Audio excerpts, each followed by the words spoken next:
নিজে দেবে তোমাকে দেখা দুধ দিয়ে পারিনি আমাকেও দেখাবো তো গাইস দুধ দেখো।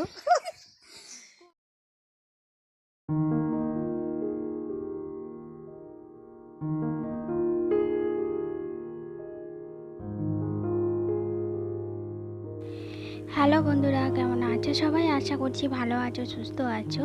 ঐকিতাস ডেইলি ব্লগে আবার একটি নতুন ভিডিওর সাথে তোমাদের সবাইকে জানাই অনেক অনেক স্বাগত, অনেক ভালোবাসা।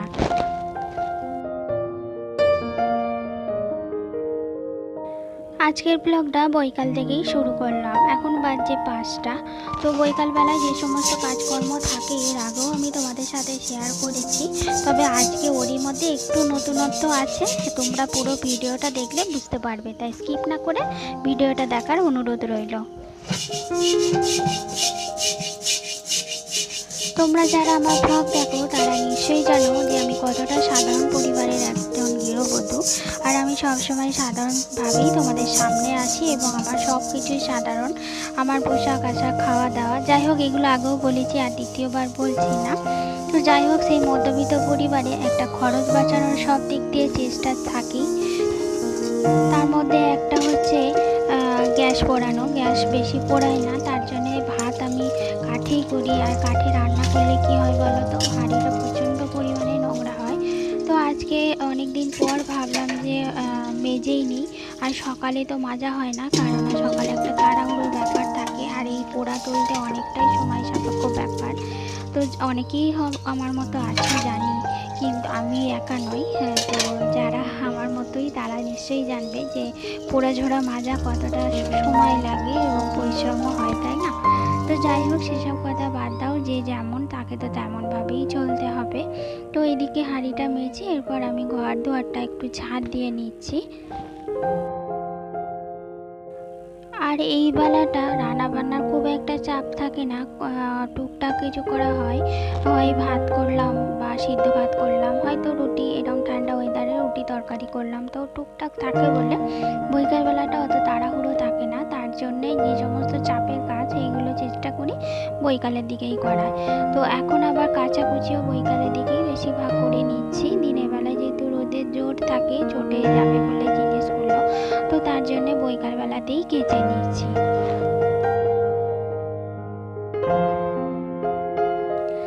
আর কাজের ফাঁকে ফাঁকে একটু জায়ের সঙ্গে, ওইদিকে আমার শাশুড়ি মা রয়েছে আর এটা হচ্ছে আমার জায়ের মা, তো কাজের ফাঁকে ফাঁকে ওনাদের সঙ্গে একটু গল্পও করছি। সব সময় কাজ করতে ভালো লাগে না, তাই না?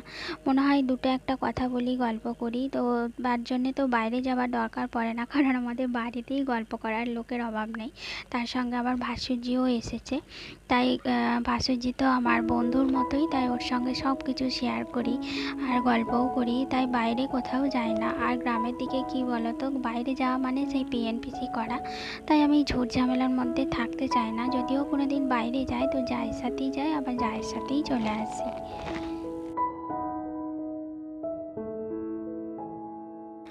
আর এই যে দুপুরে সবাই শুয়েছিলাম, তো তার জন্য বিছানাটা দেখতে পাচ্ছ কি অবস্থা। তো ওই জন্য একটু গোছ করে নিচ্ছে বিছানাটা, না হলে দেখতে বাজে লাগবে। তো এরপর আবার সন্ধ্যাবেলায় ছেলে পড়বে ও, আর এমনিতেই দেখতে পাচ্ছ বিছানায় কি কি নেই। জলের বোতল আর পাখাটা তো থাকেই সব সময়। আর কি বলতো, এই যে ছেলে যেগুলো নিয়ে খেলা করে সেইগুলো সব ওর মাথার কাছে রেখে দেয়। তো সেইগুলো সকালবেলাতেও কিছু কিছু থাকে। তো এই সকাল সন্ধ্যা শুদ্ধ আমার বিছানাতেও খেলা ছড়াতে হয়। আর যাদের বাড়িতে বাচ্চা আছে তারা তো জানো, বাচ্চা থাকলে কতটা পরিমাণে ঘর নোংরা টোংরা করে, গোছানো কোনো কিছুই থাকে না, সবসময় সব কিছু অগোছালো থাকে। তো তারই মধ্যে চেষ্টা করি একটু গুছিয়ে রাখার।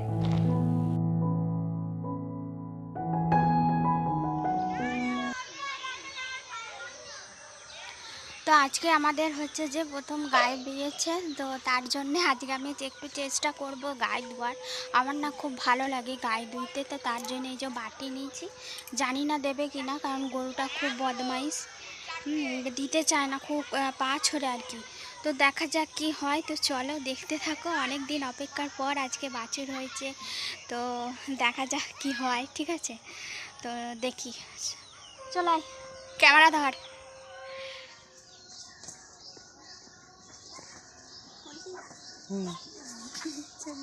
মুখ দেবে না।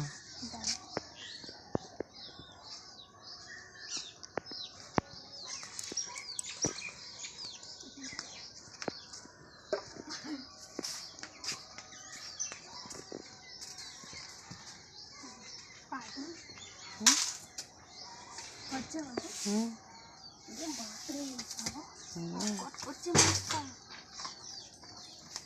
পড়ে যেও না, আমি দেখো।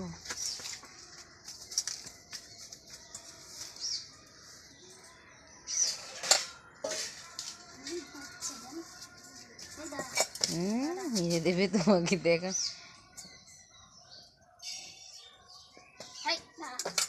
দেবে না।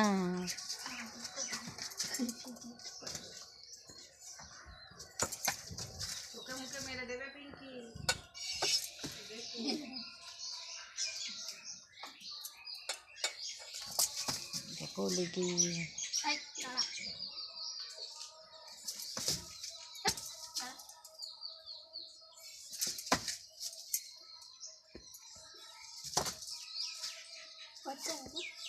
হ্যাঁ হচ্ছে, দিয়ে দিচ্ছি।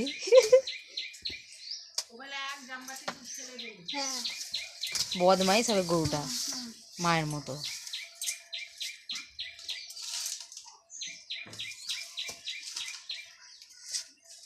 মেঘ করছে তো তাড়াতাড়ি বলি বেরিয়ে যায়।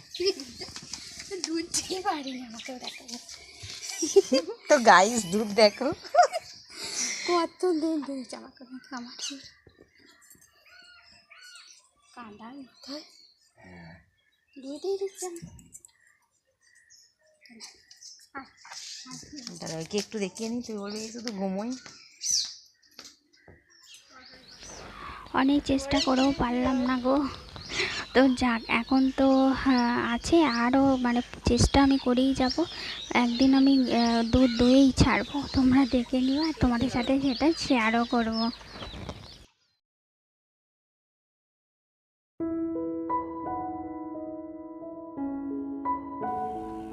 তো দেখো, সন্ধ্যাবেলায় যে কাপড়গুলো তুলেছিলাম, কাপড় নয়, এখানে হাজব্যান্ড আর আমার ছেলের প্যান্ট জামা আছে, তো সেইগুলো একটুখানি গোছগাছ করে নিচ্ছি। আর এরই মধ্যে বিছানাটা কিন্তু অগোছালোও করে দিয়েছে আমার ছেলে।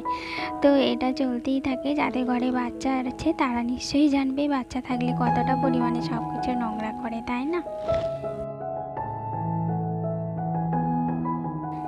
আজকের ভিডিওতে হ্যাপি লাইফ স্মৃতি বলে একজন বোনও আমাকে কমেন্ট করেছে, একটা খুব সুন্দর কমেন্ট করেছে। সেখানে ও বলেছে ও নাকি আমার ভিডিও রোজ দেখে এবং আমি খুব সাধারণ। হ্যাঁ গো বোনু, আমি সত্যিই খুব সাধারণ, বাড়িতে আমি এরকমই থাকি আর তোমাদের সামনে সবসময় এরকম সাধারণভাবে থাকতেই আমি পছন্দ করি। কারণ এই ভিডিওতে রং লাগিয়ে আসার আমার সময়ও নেই, আর সত্যি কথা বলতে আমি সাধারণভাবে থাকতেই ভালোবাসি। তো তোমাকে অনেক ধন্যবাদ আমাকে এরকম একটা সুন্দর কমেন্ট করার জন্য। তোমার এই কমেন্টটা পড়ে আমার খুব ভালো লেগেছে বোনু, তুমিও এগিয়ে যাও, অনেক দূর এগিয়ে যাবে।